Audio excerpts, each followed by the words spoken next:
Monsieur le directeur sportif, Manu, il est temps de faire un premier petit bilan et de transmettre un peu ce bilan à tous nos membres. Alors, tout d'abord, l'école des jeunes, Daring Futures, comment ça se passe à ton niveau et alors au niveau général pour l'école des jeunes? Bien, je pense qu'après 2 mois et demi de travail, on peut pas dire qu'on est hyper content. Et on voit chaque semaine que les enfants sont contents, que les parents sont contents. On fait évoluer nos équipes, on fait évoluer nos joueurs. On commence à avoir des résultats, donc c'est super positif. On n'a pas de choses négatives, il fait encore du travail, mais on est hyper content avec la façon dans laquelle on travaille. Je crois qu'on peut dire qu'on a été assez strict en imposant notre propre façon de voir les choses, notre propre discipline, et je crois que ça commence déjà à payer, malgré qu'on soit malgré tout au début de la saison encore maintenant, quoi. Oui, tout à fait. On est venu avec une structure où on a mis en place un travail qu'on n'avait pas depuis des années ici. Et on a eu un peu dur au début parce que les gens n'avaient pas l'habitude de travailler comme ça, mais 2 mois après, et tout le monde est derrière nous, ils nous ont suivis à mort et je pense que, comme je t'ai dit avant, et tout le monde est content ici. Nous, en tant moi directeur sportif, toi président, les gens du comité sont aussi bien contents et après les parents et les plus importants, nos joueurs que je pense que tous on travaille pour eux, donc c'est super bien pour moi de savoir qu'ils sont contents, qu'ils profitent à chaque semaine les entraînements, les matchs. Donc on va essayer de continuer à travailler comme ça.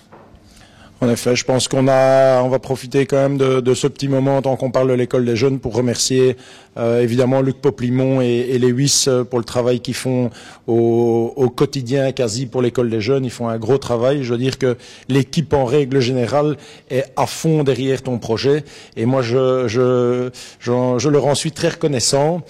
Et j'en profite également pour te remercier pour le travail que tu fais parce que franchement, chapeau. C'est un travail au quotidien et c'est un gros travail et les résultats se voient chaque jour un peu plus. Chapeau à vous. Merci à tous.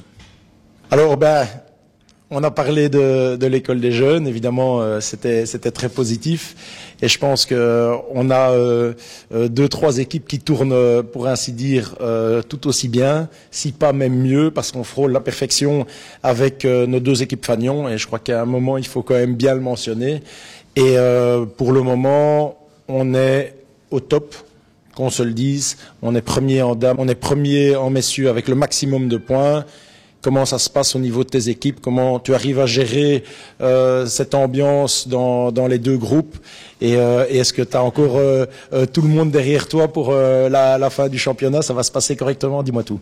Oui, d'abord on est bien sûr dames, messieurs. Je pense que comme je l'ai dit avant, comité, jeunes, parents, on est tous dans le même bateau. Et je pense que c'est la clé de la réussite. C'est grâce à ça qu'on arrive à faire des résultats. L'ambiance en dehors du terrain, il est top. Et après, il y a pas de secret, c'est travail. Depuis qu'on a commencé la prépa avec nos équipes Fagnon, on n'a pas arrêté de travailler.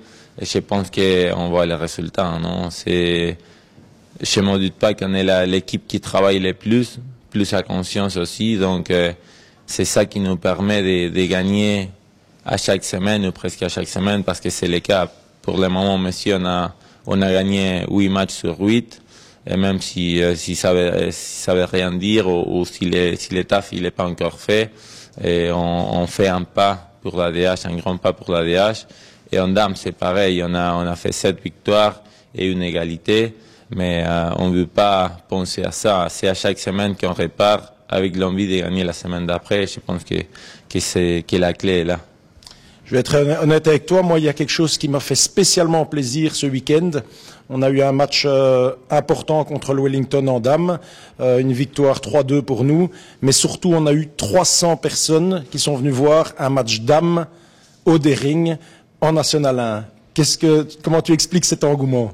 Ouais, ça me fait plaisir, hein. En tant que coach, en tant que supporter du Daring, et personne de la famille de Daring, ça me fait plaisir de savoir qu'il y a autant de monde qui vient voir les matchs des dames. C'est important pour notre équipe dames.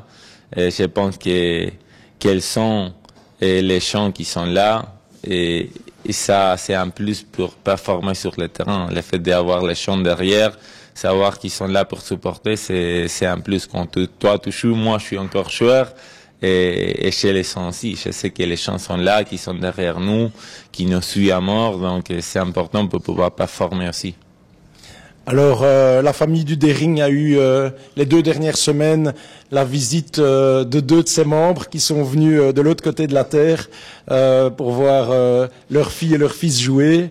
J'imagine que ça t'a fait très plaisir de pouvoir leur montrer le club et ce que tu en avais fait. Oui, bien sûr, bien sûr. C'est toujours chouette d'avoir la famille.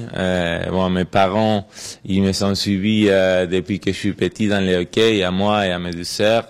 Et maintenant, le fait de les avoir ici à nouveau au Dard, c'est une chose qui m'a fait énormément plaisir.